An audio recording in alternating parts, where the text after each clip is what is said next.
Welcome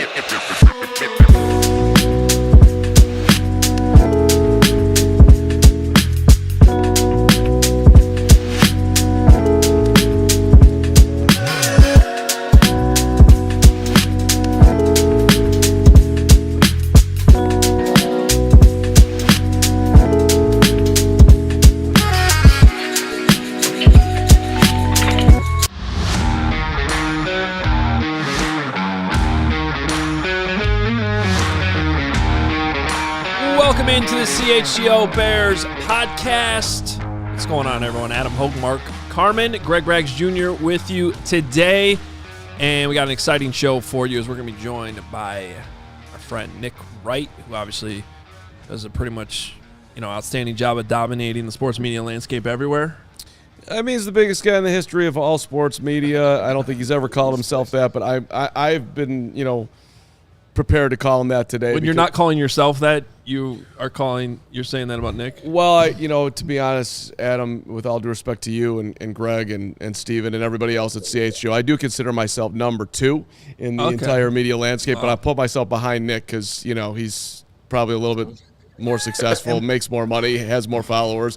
People know who he is, and no one has any idea who I am except for the people that watch the show. Thank you. I appreciate you. And what makes him great is that he was in Twitter Spaces last night with the little people. So that's a big mark in my book. All right. Well, let's bring in number 1. Let's let Nick join the show and have a conversation. What up, everybody? How's it going? Thank you for the kind words to everyone.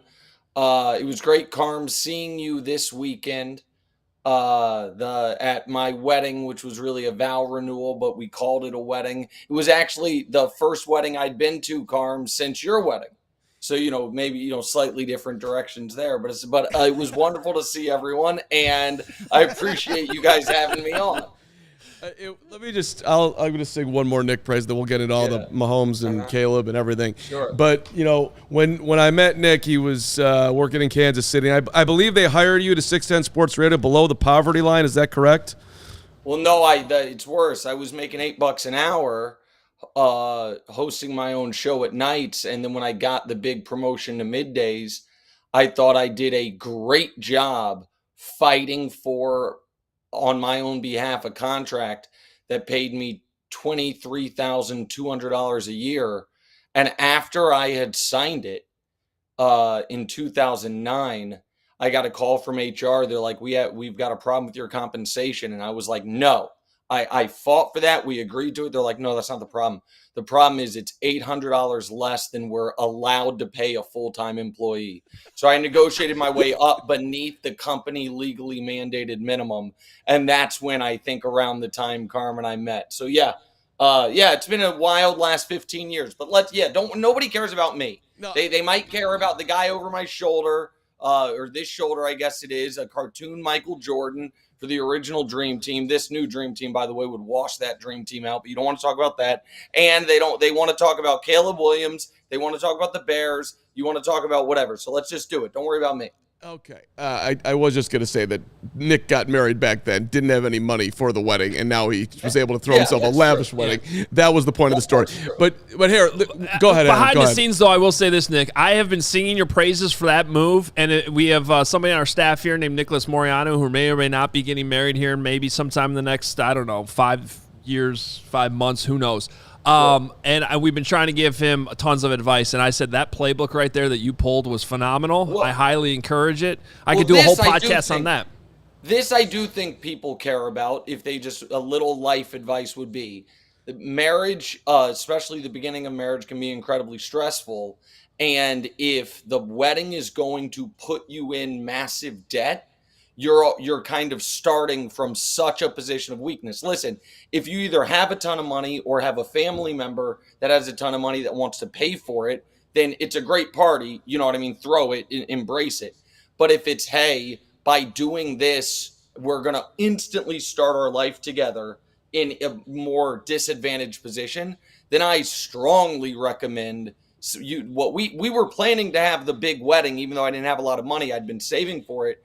And right around the time we were supposed to do it, I got the job in Houston, and I used that money that we had put away for a down payment for a house. So, if you've got to pay it yourself, and then I strongly recommend bet on yourself that eventually you'll be able to afford it without going in massive debt. I somehow am, put this whole damn thing on the credit card anyway. So I just delayed the massive debt, but I probably have a better chance of paying that off now than I did a decade ago. So that is I think a good advice for people. But now we can go. Nick, I think that's great advice. To jumpstart the football conversation here, let's just start baseline. Tell our audience where you're at on Caleb Williams, how you feel about him, how excited you are about him, whatever doubts you might have. Just give us kind of your baseline Caleb Williams take. Yeah, so I watched Caleb Williams in his first game ever when I didn't know who Caleb Williams was, when he came in relief in the Red River Shootout and led a brilliant comeback as a true freshman with his arms and his legs. And I said, oh, well, that already tells me that unless something drastic happens to him, this is an NFL player. He then followed that up by his first year at USC, having, in my opinion, one of the best collegiate seasons from a prospect perspective, where it's like, oh, this is translatable to the NFL, I'd ever seen. And from that moment forward, I do the Mahomes Mountain thing, which is, a kind of contemporaneous ranking of NFL quarterbacks every week during the football season on First Things First. And I started putting Caleb Williams on there, and people got mad at me. And I was like, no, I'm not saying eventually, I'm saying right now he'd be one of the 10 best quarterbacks in the NFL. And I think that his struggles this year were wildly overrated. I think that a good way to tell how good a player is the majority of their praise or the majority of their criticism have nothing to do with actual football. So like people who love JJ McCarthy, you know what they talk about? How firm of a handshake he has and what a great man he is. What they don't like, oh, he throws an amazing spiral. And people who don't like Caleb Williams, you know what they don't talk about? Here's these plays he can't run. They say, oh, he's our first, Gen Z quarterback, and we don't like that part about him. So I think that in my time watching and covering the NFL, he's the best prospect since Luck. And I think he's a better prospect than Luck.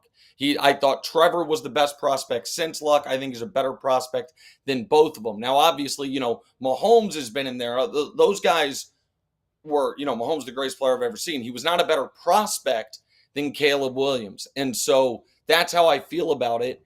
And I think that he's very fortunate that the Bears are the team drafting there, because the Bears have the number one pick. You guys, obviously, your audience knows this, but not because they were terrible. The Bears were, below average last year, but they were, right in the meaty middle of the league.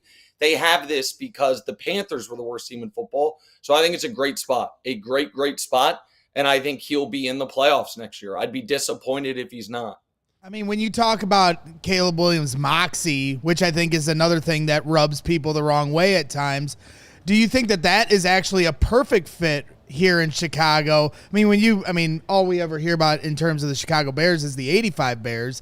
I mean, but they did a Super Bowl shuffle song, well before they actually won that Super Bowl. And it's been so long that we've kind of forgotten our ways a little bit here in Chicago. And we all admired Justin Fields for his, calm demeanor. Yeah. We revered Derrick Rose for that silent assassin kind of approach. But this guy, he wants all the smoke. He's on Twitter clapping back at people. He's liking tweets where people talk shit about him. This guy seems like he might be a good fit for the city. So, I don't know the city obviously as well as you guys, but I'll take it in kind of similar thought process, but slightly different direction. And I'll actually use an analogy to my wife, given the situation we were talking about at the beginning of this.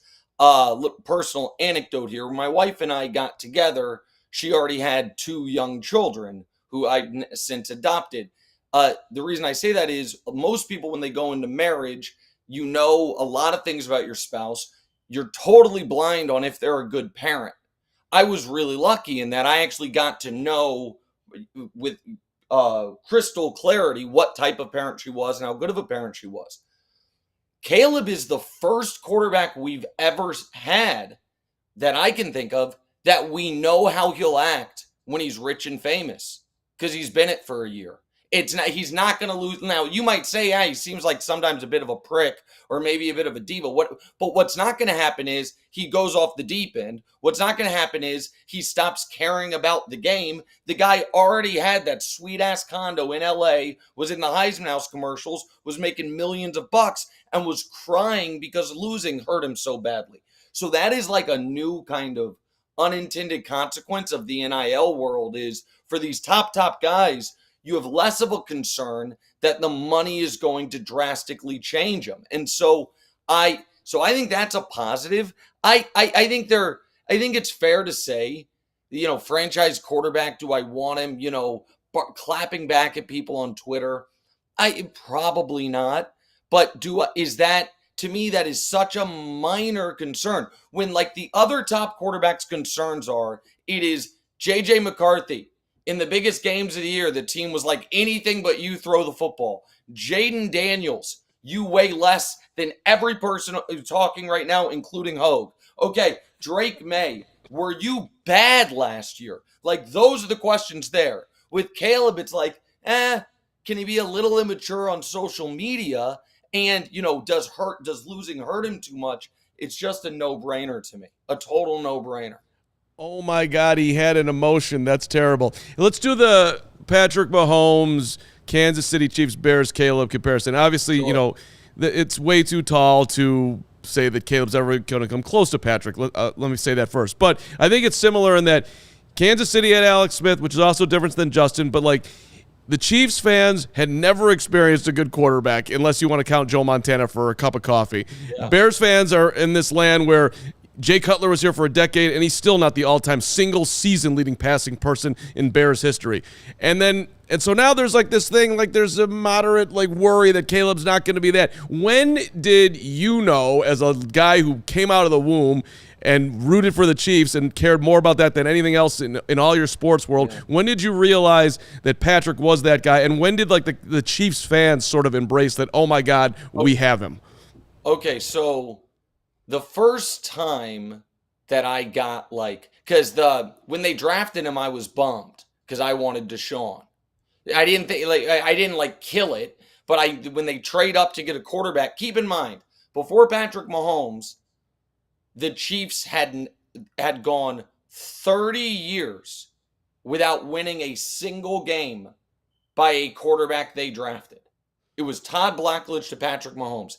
Every game won was by a usually a Niners former backup or starter in Steve Bono or Elvis Gerbach or Joe Montana or Alex Smith, all those guys. Obviously, Trent Green had a nice run in Kansas City. But there is, and you guys can pull it up, he threw a ball in Atlanta in the preseason, 77 yards in the air, and Tyreek caught it, and I almost passed out. And I remember the TV show had just started, and I don't remember. I think that was when he was a rookie, when he wasn't even playing yet. I'm not sure about that part of it, but I remember seeing that and being like, okay, that's something. Tamba Ali, the former Chiefs, really solid outside, kind of Montez Sweat type, really, outside backer, edge rusher, came on our show between his rookie year and his second when he took over and said, hey, guys, I know you're going to say it's crazy, but we have Brett Favre. And I was like, okay, well, that's exciting. And that was just because of the guts he throws. But the moment is the game that Jimmy Garoppolo tore his ACL in week 2 of his rookie season, of Mahomes' rookie season. There's a play on the right end zone, if you're watching, where he twirls to his left, twirls back to his right, is running on the sideline, and then flings it for a touchdown. And what is so perfect about that being the moment, and that is truly the moment, Caleb has a play exactly like that from the second or third week this season. Caleb is stylistically the most similar quarterback to Patrick Mahomes we've seen. He's the first one that is, and now I know he says he's Aaron Rodgers is his guy, but he's the same height as Mahomes. He's the same weight as Mahomes. Maybe part of it is the complexion in my eyes. I don't know where my brain is associating it, but stylistically it's similar. And where it's also similar is Caleb last year, Mahomes' whole collegiate career, they knew if we don't score a touchdown every time we have the ball, we're going to lose. So I'm going to take chances. I'm going to try to extend plays. And so That for me was when I knew. Well, I mean, they both were coached by Cliff Kingsbury as well. And when we were at the Combine, I asked Ryan Poles straight up, does he remind you of Patrick Mahomes? And he didn't say no. Right. That's all you need to know. What was his exact response? It was like parts of Yeah, he's like, there are similarities. There are some similarities. Nick, you do mock drafts. I hope people know that watching. Yeah. Mock drafts. You had one. 3.0's out. 3.0 is out. You had the Bears trading up to number 5. I think you had him giving up, obviously, the 9th pick, but also next year. And then also the second from Carolina. Yeah. And there was a little, I thought, poetry to that, because then that trade, you're getting Caleb and Marvin, and you can really, I think maybe you'd have to give up a little more than that. It works on the draft value charts, but I think maybe you'd have to give up a little more. But that's what I had. But go ahead. And I love like kind of the storyline with that too, because you're right. Yes. That's the it would haul. be like the exclamation point on everything that came together. You just got Caleb Williams and Marvin Harrison Jr. You're doing a great job of making everybody watch this show very, very happy, I think. But just explain what you were thinking there. Bears trading up, because most people think they'll probably trade back. Okay, so I get the trade back part of it because I have become a mock draft sicko the last 2 years. Ever since I sent a mock draft to Brett Veach and he like critiqued it and told me what he liked and didn't like, I'm like, all right, I'm all in now. I got a direct pipeline to the guy making the picks for my team. I'm going to help. When we win another Super Bowl with one of the guys that I mock drafted in the 5th round, I am really taking ownership. So I've just become, I do just the Chiefs mock draft. I pick different teams and do it. So the Bears sneakily, despite the Caleb trade, as you guys know, don't have a ton of capital in this year's draft. I shouldn't call it the Caleb trade, the Bryce Young trade. After the opening few rounds. Now, next year they have that extra pick and all of that. Boy, you guys have like 199, and then your next pick is 77, or maybe I'm forgetting one because of the 75 and 122. Yeah. Okay, 75. Right. All right. So I understand the idea of trade back, and in a lot of scenarios, it makes a ton of sense. It also makes sense. Maybe you just stay there, and if you stay there, you are basically guaranteed to get either the 3rd wide receiver in a 3 great wide receiver draft, the 2nd defensive player taken, or the 2nd offensive lineman taken. Like, you're guaranteed one of those situations, and maybe the 1st in either of those spots. But in this version, quarterbacks go 1 through 4. And if quarterbacks go 1 through 4, then I think there is a real argument to be made that the Chargers would be open for business, but not wanting to move down a ton. That the Chargers would say, hey, I think Harbaugh wants to build up that offensive line, but you can't really take Joe Alt at 5 if you're the Chargers when the one spot on your O-line, you already have his left tackle, and Marvin Harrison's there. And so I think there's an argument to be made that the Bears could use next year's draft capital to move up. And one of the other arguments for it is yes, it's about just winning football games, but there is also a weird dynamic in Chicago, and I'm aware of this because of your guys' show and because of my buddy Danny Parkin's show, where a lot of people love Justin.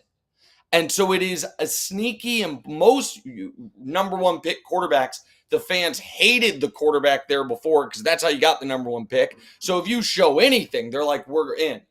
I think it's sneaky important that Caleb start really well.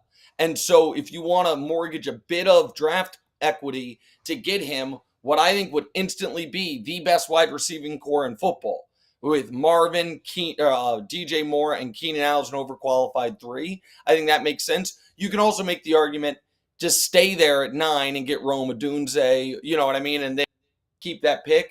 But I think Marvin is significantly better than any of the other receivers, so it'd be worth to me that would be worth a consideration. I mean, he just keeps on tagged with, when you say Marvin, they say he's going to be in the Hall of Fame, which is why I would give up the 2nd round pick from the Panthers next year to get him. Nick's got to go, but go ahead. Yeah, just last thing for you, Nick. I got 2 more minutes. It's fine. Okay. Go ahead. You guys can go so around last the thing horn for you is, because Carm told me this earlier, I heard you like the over on 8.5 wins for the Bears, and it's sort of related to what you're saying right here.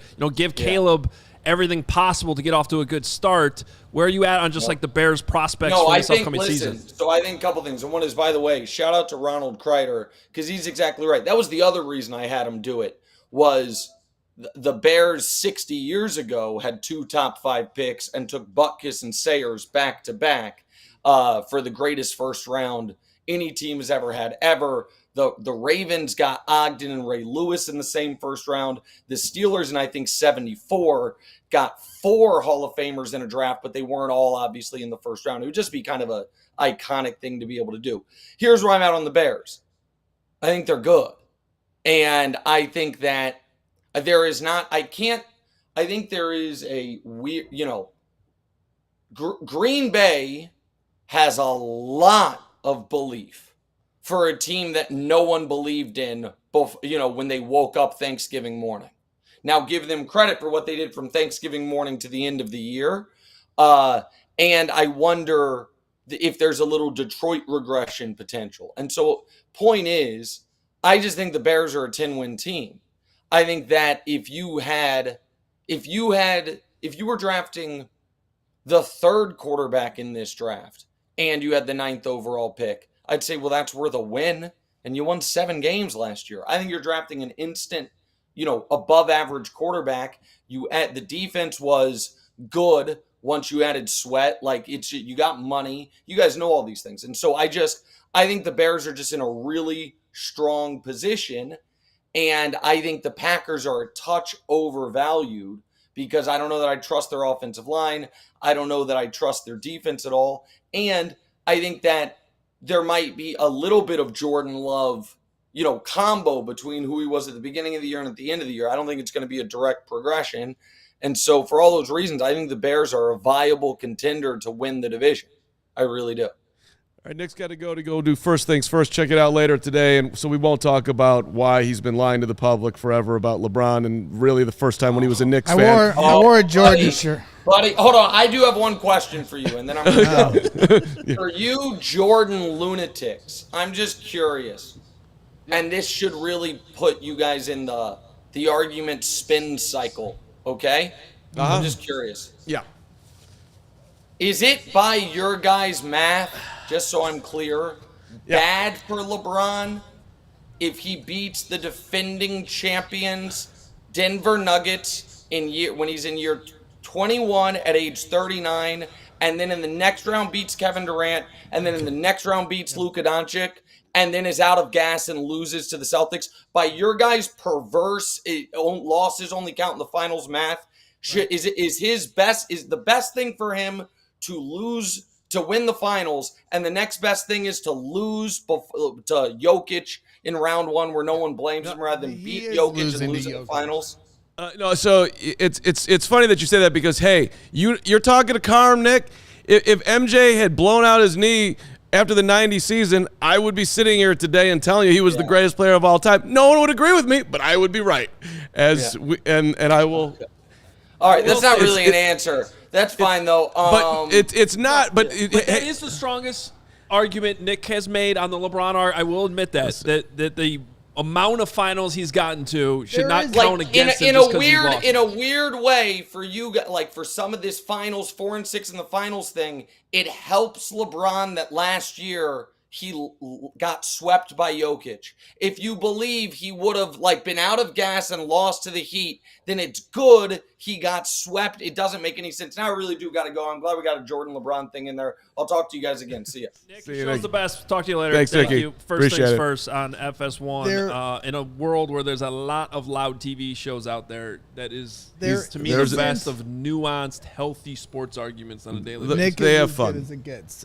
Pretty cool friend you got there. But there isn't a thing that LeBron James can do in his career to surpass Michael Jordan. And I hate to break it to all the kiddos that get annoyed by the Jordan elitists, but there isn't anything any player can do to surpass Michael Jordan. And if you didn't watch him play, you missed out. That's all I got to say. Michael Jordan will always, forever remain the GOAT. If Jordan played in this era, the amount of points he would average per game would be staggering. He was averaging 37 points a night back in one of the toughest times to play in the NBA. You wanted to start a Jordan pod? Because I'll do it. All right. I've always said we should start a podcast where we literally just start from game one of his career all the way to the end and just do post-game shows after every game. I mean, would have been a great idea during COVID. Because I was basically doing that with Bears games. Yeah. Hey, let's watch Super Bowl 20 today and then do a post-game show.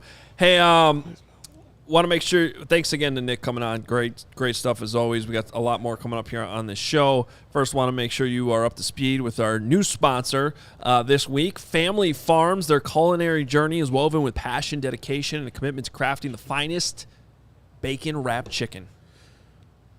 You could wrap anything in bacon and it would be great. But their bacon-wrapped chicken, a timeless delicacy that has tantalized taste buds since 1974. At Family Farms, they're more than just a traditional name. They've evolved into purveyors of gourmet delights. Their signature bacon-wrapped chicken leading the way.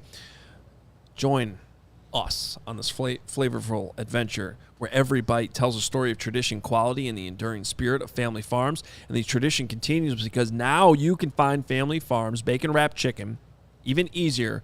Go to your meat department at your local Woodman's or Mariano's. You can find it there. Craving a taste of home without leaving yours. We are thrilled to announce Family Farms' arrival on the Amazon Marketplace as well. Experience the flavor that's become a family favorite for generations. Visit your nearest Woodman's or Mariano's or visit Family Farms' new Amazon Marketplace store today. Drive home a winner this April like I will after the show in my Chevy Trax. If anybody comes at me again on the comments about my Trax being a car that's not fit for a man of my caliber.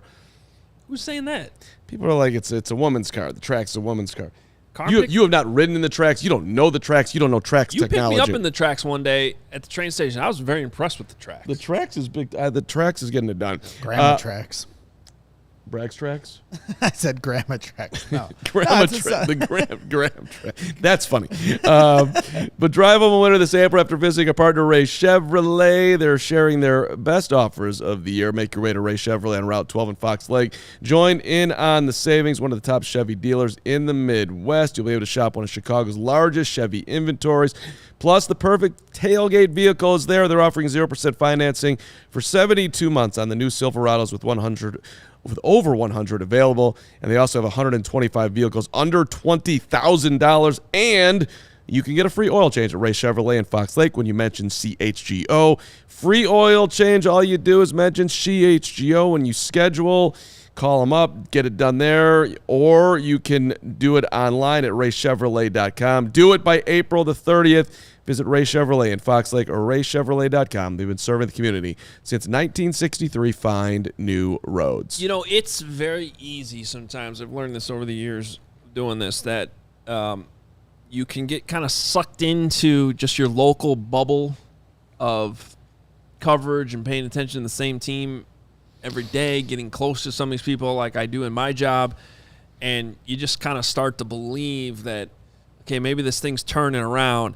And the more and more I do this, like, I have to check myself and be like, okay, you know, is this really about to take off? You know, are the Bears really on the right track right here? Because I've seen them be on the cusp before and fall off. I think at every offseason. My point is, it helps when somebody like Nick Wright, more zoomed out national scene, also happens to be a fan of, you know, the Kansas City Chiefs. Right. Not afraid to piss off a fan base. Yeah. Oh, certainly doesn't come on every show. I don't think if he's going on the Minnesota Vikings show right now, he's raving about, you know, them hitting their over. He was literally telling all of Golden State Warrior Nation last night that they are not going to win a title again with Steph Curry. So, like, not afraid to kick the dust off. So to hear him all in on this Bears movement right now is, I think it means something. Well, yeah, and it's him, and it's a very... Although none of it might matter because it was LeBron take too. Well, that's fair too, but it's unfortunate. Nobody's perfect. I don't want to say there's a tidal wave of national people back in the Bears right now, but there is a legitimate, substantial Bears excitement that they are finally headed in the right direction. If you listen to any national podcast, they're basically all saying the same thing, which does make me nervous, by the way, on the 8.5. Like, literally, if everyone is saying it's going over, Vegas tends to know things. Last year, if you go back to to Justin and his yardage. It was 2,765 yards, and people are like, that's a layup. He's going to at least throw for 3,000 yards. Right. Like, oh, yeah, well, Vegas knew. So, maybe Nick will be right, by the way, that Green Bay is being inflated right now, and maybe there's too much Lions love out there. But and typically when Chicago sports, and I understand why, because typically in Chicago sports across the entire landscape, when they're the underdog or the doubted, they play better in that role than the overhyped and high expectations, especially when you talk about a team that's going to have high expectations going into the year with a rookie quarterback. And that's where there's like kind of this tug of war going on between the segment of the Bears fan base that was like, oh no, you said, Fields wasn't the answer. Now you got Caleb Williams. Now you got to keep that same playoff energy. And now the people that were saying, like, bring in Caleb, but don't completely hold his feet to the fire in his rookie season. Like, to me, there's separate expectations for the team, and it's fair to have high expectations for the team.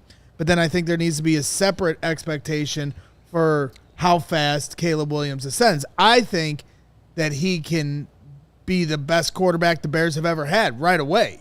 I do feel that way. But at the same time, I'm going to keep an open mind to how long it takes him to develop. He should be allotted the same time that all quarterbacks are given, including Justin Fields, Mitch Trubisky, Rex Grossman, the whole list goes on in Chicago. I want to see 400 yards in week 1. Well, I don't blame you, and I think that is completely possible. It's just feels so surreal.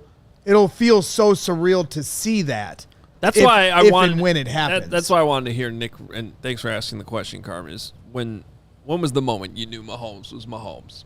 And because I hope that Chicago Bears fans experience that with Caleb Williams. I know I had that experience watching his film, but, that doesn't always – you got to see it in the NFL. First, I want to change topics to keep the show moving because there's a lot to get to on the show. You want to talk about Bill Belichick? Yeah, I do. And, look, we'll pivot. But one last comment. For Jordan, it was his third game, and it was like, oh. So I think we're going to see it early is your point, as I'm hoping for. But so, yeah, ESPN put out a phenomenal story on Belichick behind the scenes and his interview with the Falcons and Arthur Blank, who's great friends with Robert Kraft. And there's conflicting reports in there that Kraft basically said, don't hire him because you want a family guy as your head coach, and this guy's going to be a little bit standoffish because he's Bill Belichick. And then the Patriots are trying as hard to push back on that. It's a really great piece. But it had me moving to the Bears and how Bill Belichick does not fit Chicago at all. But it got me thinking this morning about, like, the one thing that Ryan Poles has done this offseason that I think you can look at sideways is keeping Matt Eberflus. You had a chance to align the head coach with the quarterback and start fresh, and he chose not to do that.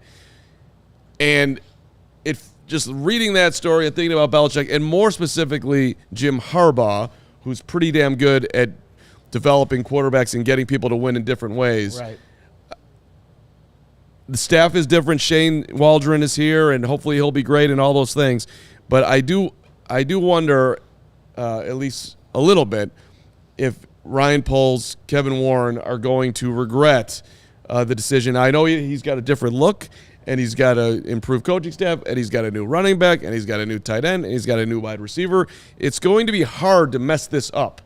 But I also wonder, like, you had a chance to, yes, we have him, but we could have him, which is what you did at quarterback. You didn't do that with your head coach. So I get the questions, and obviously, what are we? Maybe 8 months from now, we're going to be analyzing that pretty hard on that decision. I still feel like it was too soon. You look at this head coaching cycle. Yes, you could say Jim Harbaugh, okay, but you had guys that could walk around Indianapolis at the NFL Combine and blend in with you and me. Sure. That got hired. Okay, Brian Callahan. Nobody was talking about Raheem Morris as. I actually liked the Raheem Morris. I'm not saying dislike or not like, but it wasn't like. But Mike McDonald in Seattle. The point is that there's this all-time head coaching availability cycle didn't really finish that way. And even in the situation of Jim Harbaugh, would you feel better right now? Just try to put yourself in that situation. Jim Harbaugh's the head coach. Greg Roman's the offensive coordinator. But you still got rid of Justin Fields, even though we spent months talking about how Greg Roman would fit Justin Fields. Now Greg Roman, who has now failed in the NFL, and they let go in Baltimore, is in charge of developing Caleb Williams, along with Jim Harbaugh. And you completely now have to restart over on defense. Not necessarily with the talent, but with whatever coach and scheme that you're bringing in.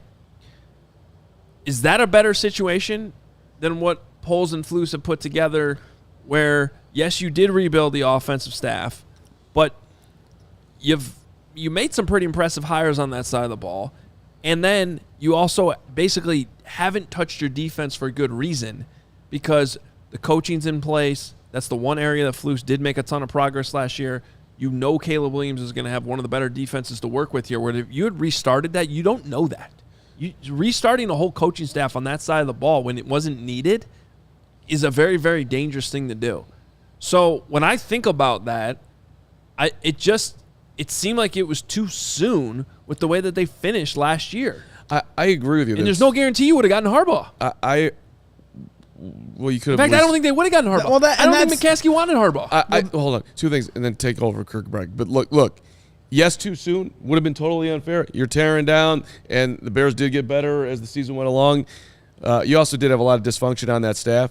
But Harbaugh got to hire his GM there, too. Which is one of the reasons why I don't think the Bears and Harbaugh would have been a fit. Perhaps not. But as far as the too soon thing goes, you have to – yes, it would have been in quote-unquote too soon, but you were in a situation where you're making a major change at the top of your organization as far as the quarterback is concerned. So even though it would have been unfair, you had an opportunity to do the alignment that the Bears have never done. Would have been unfair, too soon. Flus, I'm not saying he doesn't deserve a chance to go into year 3, but under the circumstances that they were in, it's an aggressive, bold, believe-in-Flus move when you could have hired somebody who's had a lot more success doing it. But who's your somebody besides Harbaugh? Right, because I don't think Harbaugh's coming here. Right, because I think the most they would have known that. I don't agree. You're telling me that Jim Harbaugh could come back to Chicago to coach the number one overall consensus quarterback coming out that people are comparing that Nick just compared to Luck but higher. You're telling me he's saying no to that? It's the most fair argument, though, because you can't guarantee he would have came here. That's the point. Yeah. Because, as Gary Ross was pointing out in the chat, Ryan Poles not really in the business of firing himself because Jim Harbaugh likes to pick his own groceries. And then, B, you would have had to outspend the Chargers to get Harbaugh. Could have afforded the money, and if he won't work for Ryan Poles, then he's out. But as I said here a minute ago, I don't even like Caleb Williams and the separate expectations versus the team and the quarterback, the decision to keep Matt Eberflus has put him directly on Front Street for this season, 100%. Because hang on, I'm sorry, I got to go backwards for a second. I apologize for interrupting you, Greg, but that's a different conversation. I do want to hit on it, but I want to go back to what you just said though about the quarterback because it is a decent argument. Like Harbaugh could have had Caleb Williams. Harbaugh, whether you believe him or not, is on record saying that J.J. McCarthy is the best quarterback in the draft. Yeah. And he's got to be lying. Honestly, he's got. I don't know. He has to be. He may have been sitting here wanting to draft J.J. McCarthy. Trade back, get the haul. I'm being serious right now. Trade back, get the haul, draft J.J. McCarthy. I feel like would have been seriously on the table. Right. And the other thing you're underestimating is most coaches hate rookie quarterbacks. Okay, but Jim Harbaugh's crazy, but he's not a dummy. But listen to my next thing here. Most coaches don't like dealing with rookie quarterbacks. Maybe Caleb Williams is the exception to that. But he went to the Chargers. He's got Justin Herbert to work with. Right. Look, I'm thinking he would have preferred to have that veteran guy you already know who Justin Herbert is than starting over with a rookie. But listen, I used Harbaugh because he was the biggest name out there that I think the Bears could have gotten, and I do think that Jim Harbaugh would have come around on Caleb over J.J. McCarthy. But even regardless of any I of guess that, what I'm trying to get through, though, is we don't know what the Bears knew at the time. And I'm saying try to look at this through the lens of they're not hiring Belichick for all the reasons that were listed in this ESPN story today where he didn't get a job. That's done. He didn't get a job. They're not going to hire Belichick, and they're not going to get Harbaugh.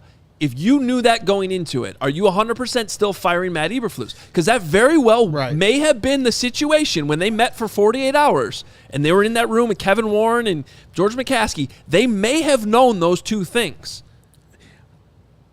And you're still going to fire Matt Eberflus blind, not knowing who you're going to end up with? Right. It's the same as when the Bears. I would. Okay, listen. They're in the position of knowing a lot more than obviously I know. But could you have gone out and gotten Mike Vrabel? No one else did. No one else did. That's fine. But he was there. Would you rather have Mike Vrabel? Isn't that the same thing as Eberflus? No. Except you're restarting the defense. He's the defensive coach. So you have a lot more faith in the Flus. I have faith in polls. I have faith in that. I'm not denying what you're saying and that it is the most controversial move of the offseason. I think there is truth to that. But I also think it honestly would have been more controversial to fire him and start over because, look, and Steven said something in our pre-show meeting that was interesting. I think, or someone said it. Like, do you have faith that Matt Eberflus is going to win a Super Bowl? Well, here's my question to you. When Bill Belichick was 6-10 and 7-9 his first 2 years in Cleveland, who had faith in him winning 6 Super Bowls? Sure. Or 5, I guess it was with the Patriots. Sure. Okay, when Pete Carroll was with the New York Jets and lasted one season and went 6-10, and even when he went to New England and went 10-6, 9-7, then ended up losing his job later, even when he's in Seattle, goes 7-9 in back-to-back years to start those first 2 seasons in Seattle. Did anyone have faith that Pete Carroll was going to – it wasn't until he got his quarterback. And Belichick got his quarterback. And Eberflus has a good chance to get his quarterback here. So, but let's talk about can we outline the Flus here? He hired a defensive coordinator that had to be fired in some really weird way. He hired an offensive coordinator who lasted 2 years. Now, granted, there's a ton of turnover, but who has just landed in Las Vegas, but for some reason couldn't work out with him. You had a running backs coach that had to be fired in the middle of the season. You had a lot of games. The Bears had how many games that they should have won last year? Could have easily been an 8-win team, 9-win team, even 10-win team. Are we really going to sit here and say that after this year, it is likely that Matt Eberflus is the Bears head coach and he's going to get and by the way that he's going to eventually get a contract extension? Would you bet on that? Yes, I would.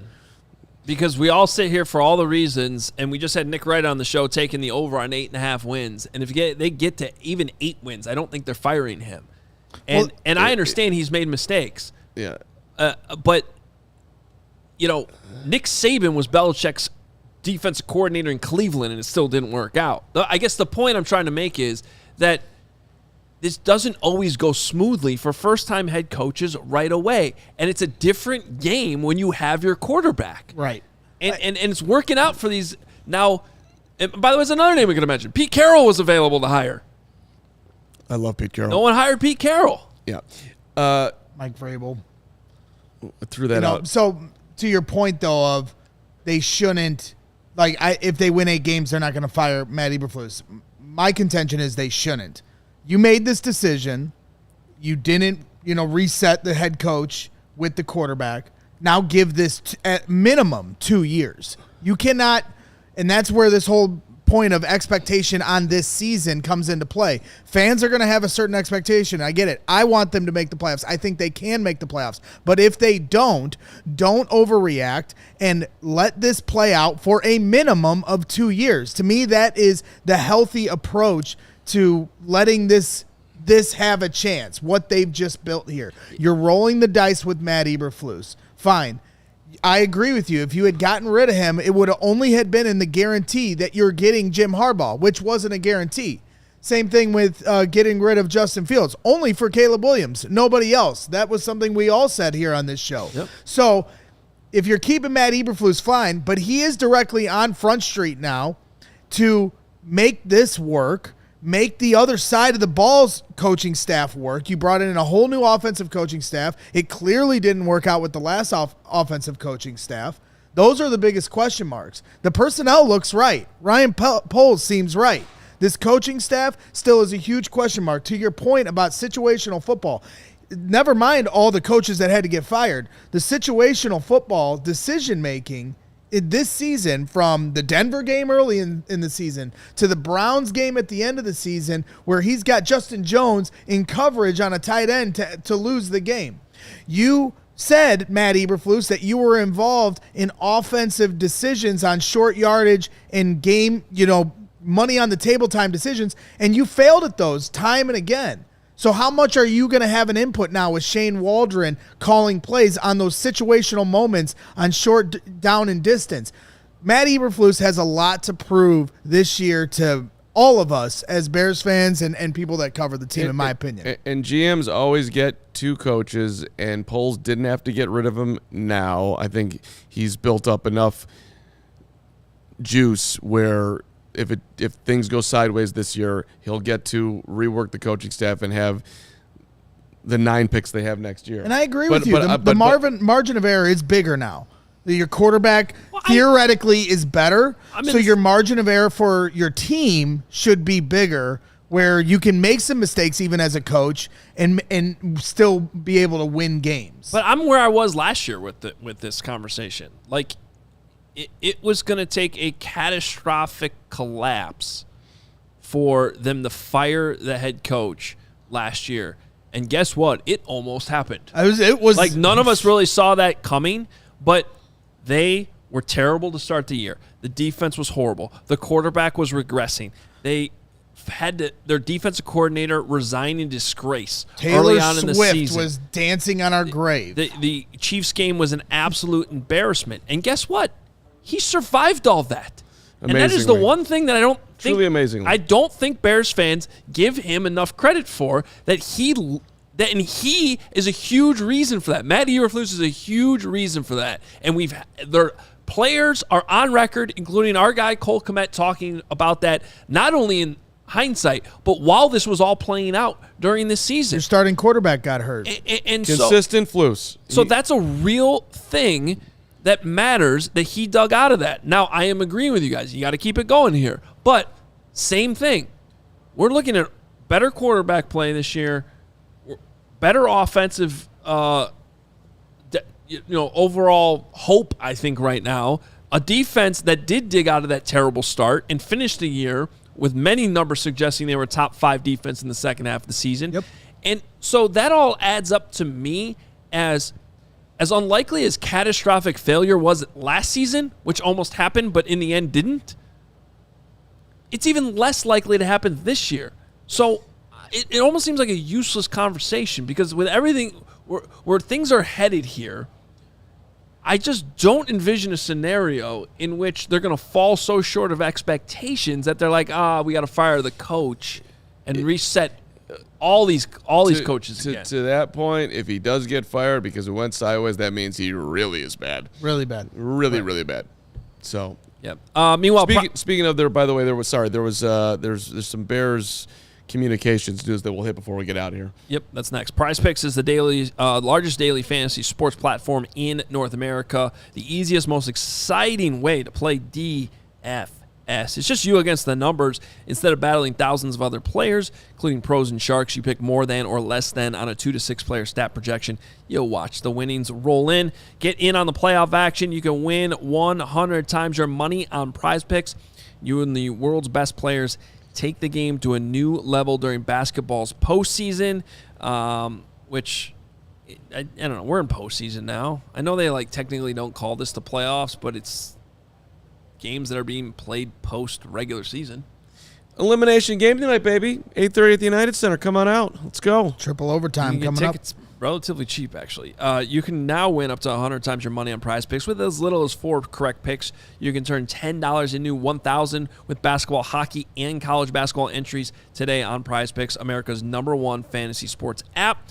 Go to prizepicks.com/CHGO. Use code CHGO for a first deposit match up to $100. That's prizepicks.com/CHGO. Use code CHGO. Pick more, pick less. It's that easy. Sometimes things need to change, as we were just debating with the old Matt Eberflus situation, and sometimes they don't. One thing that definitely doesn't, that would be the great taste of Miller Lite, the original light beer, and to this day still the best one.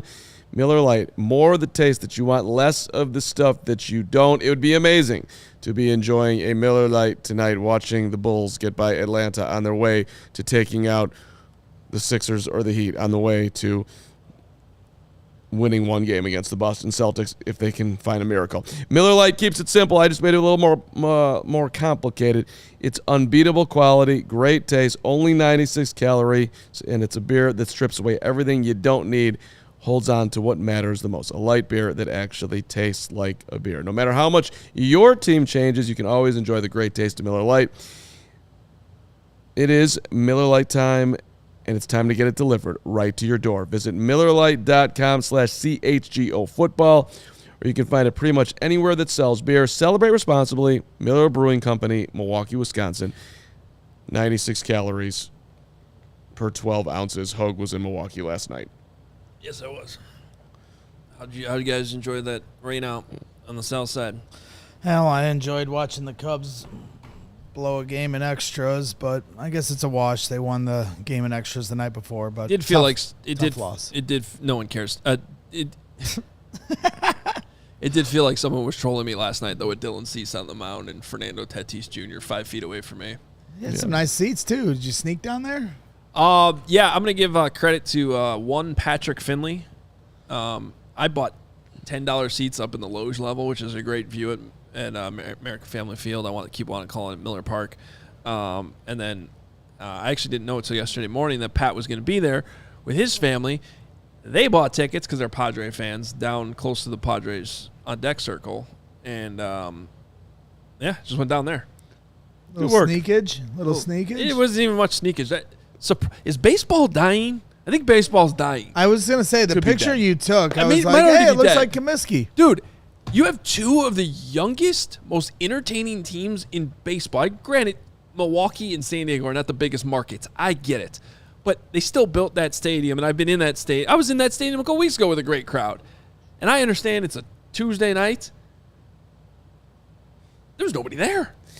I mean, there's legitimate star power in this game. Some of the youngest players in baseball going at it. And well, when the Cubs are there, they'll fill it up. Well, we know. Paying the bills.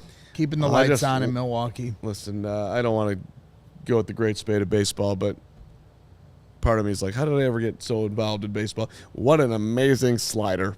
Look at that curve. Oh, did you see the spin rate on that pitch? That was insane. Of course, last Friday at the bleachers with Greg at the 120 Club, he was like, in like the 6th inning, he was standing up. This is a big out. Got to get this out. Let's get this. The Cubs missed the playoffs by like 1 or 2 games last year. These games count. You were the only one up in the entire stadium. That's not true at all. We were hyped. It is true. You were having a great time. I did have a good time. But at that moment in time, the only 2 people up in the stadium were you and Cody Delmendo. That's not true. No, come vibe with us. Wrigley Field, Friday morning, starting out at Murphy's. And we'll be in the bleachers. Here comes the Funk Bringer. Is this a football show? Or I'm sorry, we had 1 minute on baseball, Funk Bringer. Oh, I was going to say, I thought you were talking about me. Not you. Yeah. Oh, Not fuck you. Funk. No. He didn't mean that, Funk. We love you. He meant it. I meant it. Yeah. No, he did, but he didn't. Thank you. Strap it down. All right, Ted Sorry, Cruz. guys. We did 51 minutes on football. It wasn't enough. Also, we have a whole other segment coming up. Right now. Everybody wants to program the show. Go get your own show. Don't mess around. This is important. Serious. We're trying to win a Super Bowl. At every minute. Damn it. Well, that's what Kevin Warren talks about. I don't know if you guys have noticed. This is the 1-year anniversary of Kevin Warren becoming the team president. And he has now created 5 executive vice president roles in the organization that are just one step below him. And the news this morning which we've been kind of bracing for, kind of knew it was coming here. He hired a special advisor / chief administrative officer. Why is this relevant to what Bears fans should care about? It's a little bit. This is definitely, a little bit behind the scenes talking shop stuff, but I'm going to tell you why it matters. But they hired Ted Cruz, not that Ted Cruz, Ted Cruz from the Kansas City Chiefs, who was the vice president of communications there. It's a big hire because they're basically reshaping the Bears PR department.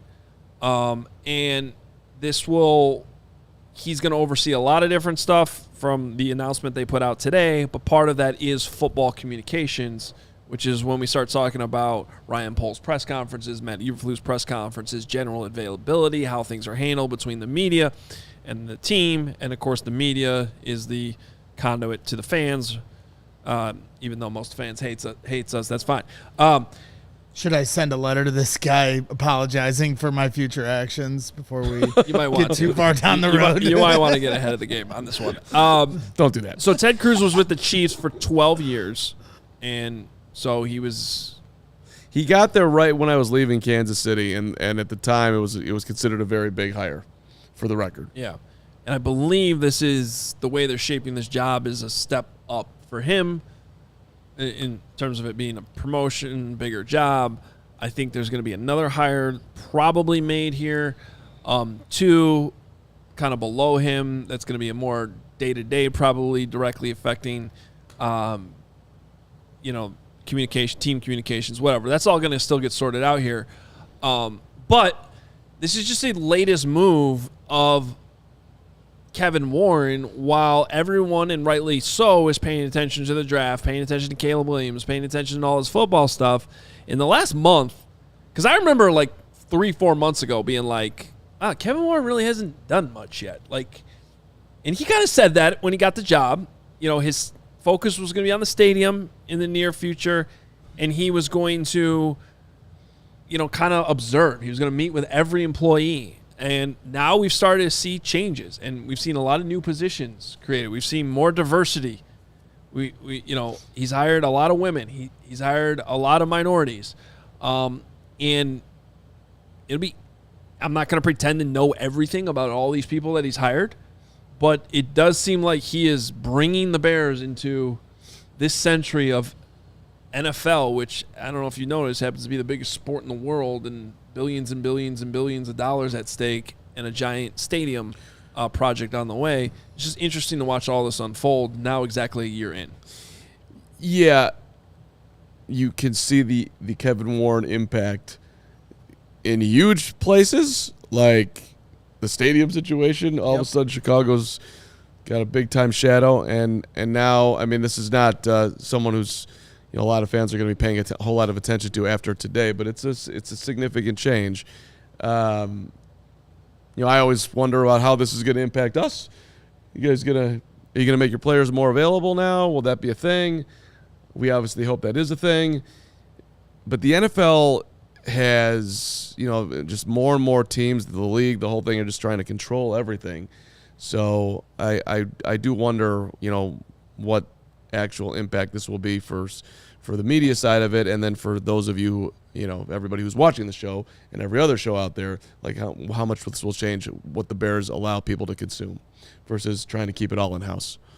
But the Warren impact is real, to your point. He gave it a year grace period, right? And kind of watched how everybody did their operations, and now he's putting his, sinking his teeth into it. So I don't hate it.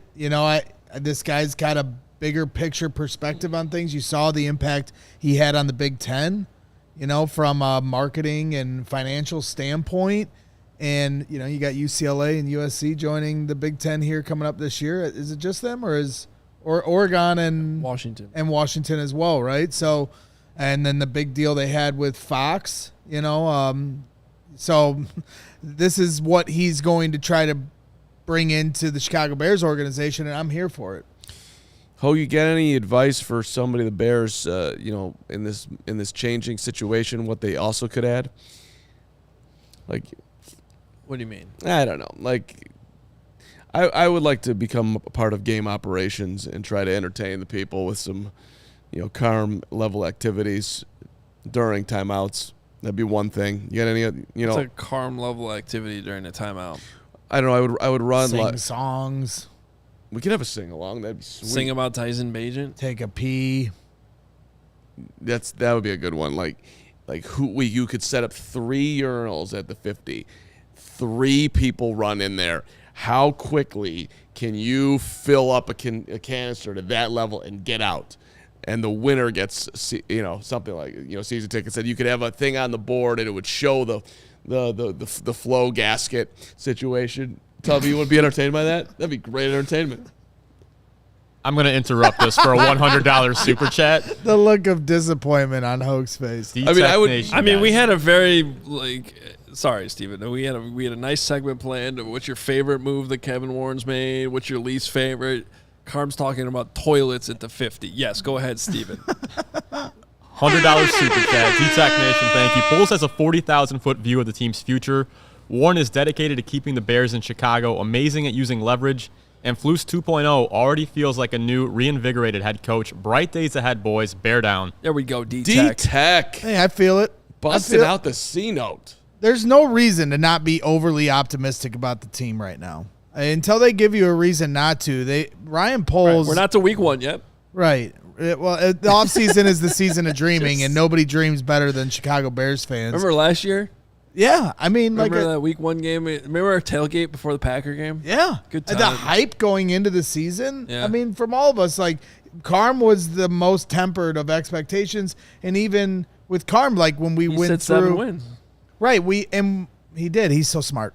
But going through our expectations of what the players would get statistically, none of those marks were hit because we want to see the best in what the potential of this team is. But that actually is going to be, hopefully, if I don't wimp out, that'll be enjoyable come this training camp season.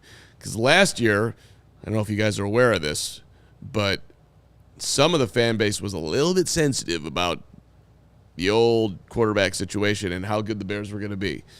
This feels like it's going to be a little bit different. It's going to be a little bit, I think, like any opinion,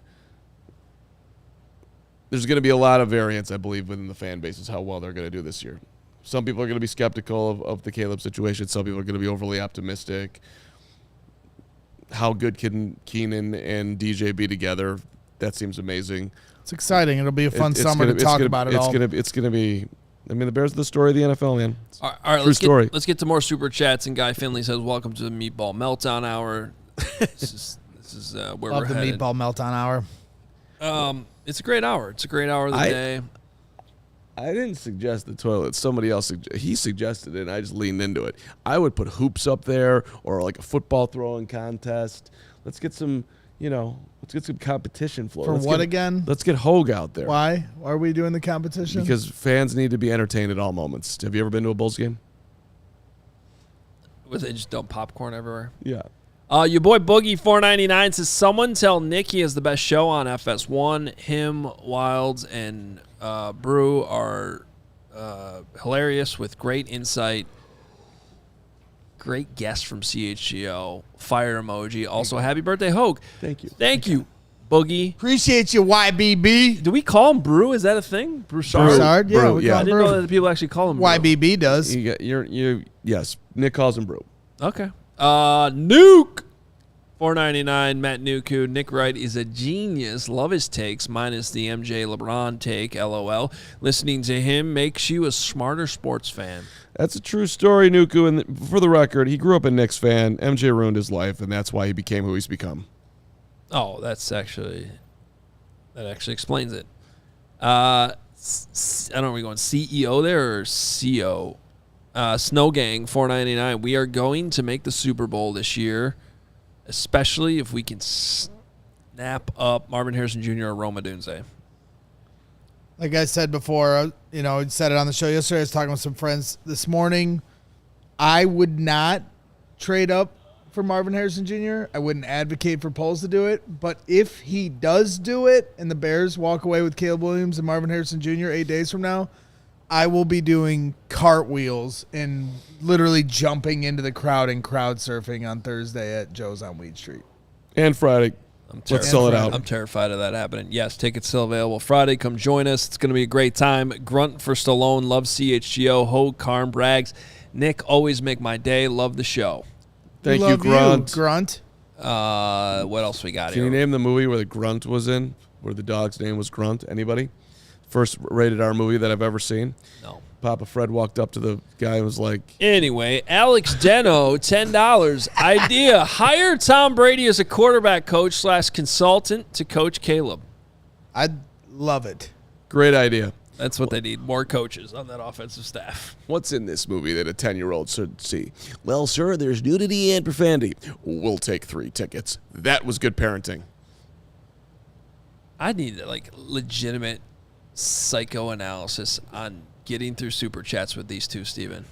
These two? You just did it 2 Super Chats did ago. I Sucking do? on your glasses again, What by the way. did I do? What did I do? We read the one about the wide receivers, and you went off in a 45-second tangent about how you're About going the wide receivers. He's talking about Grunt from a movie that I'm nobody not- gives a shit about. I'm not arguing which one was worse. His was way worse than yours. It's not even a competition. But the point is, we've had multiple meetings about just getting through the Super Why Chat. can't I read a super chat? Eli Sherman, $1.99 super chat. Paying Harbaugh means no cash on hand for Keenan. Everyone shut up. Next super chat. Next super chat. Jaden B448. If Bears fire Flus after this year, aren't they just repeating the same cycle they always do? We can't answer your question, Jaden, because Hoge wants to get through the super chats. So everyone just shut up and nobody answer Jaden's question. We answered it 20 minutes ago. Jaden, you're the man. Keep going. No, I do Pizzy. Oh, is he done now? I don't know. Am I supposed to start talking again? I do Pizzy Tola. Oh, now we can. We'll talk to Pizzatola for sure. Oh, you just Pizzy's our guy. take a deep breath over there. $5 from Pizzy, my guy. I don't get the Flus hate. There's no hate, Pizzy Tola. Sure, he has made some mistakes, but he's a first-time head coach. He will learn. Carm screws up every day, and CHGO keeps him around. That's my Pizzy Tola, and that's why I love him. And there's no hate. And for the record, like I want to be clear on the Eberflus conversation. I'm not sitting here saying like they should have, could have, they absolutely should have gotten rid of him. But I do think it is a worthy discussion. Just own it. It's very Like you worthy. should have done with Fields. Yeah, you're right. They should have fired the Flus. That guy's a complete bozo and gonna impale season 1 of Caleb. And I'm never gonna forgive Ryan Poles for it. No, I think look, if the Flus messes this up, it's gonna be.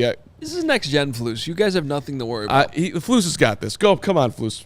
Prove Football- everybody wrong. Football CF Candy, $4.99 pound sterling. I hear you, Carm. If an actual good offensive head coach was actually available, firing Flus to bring in a defensive head coach makes no sense.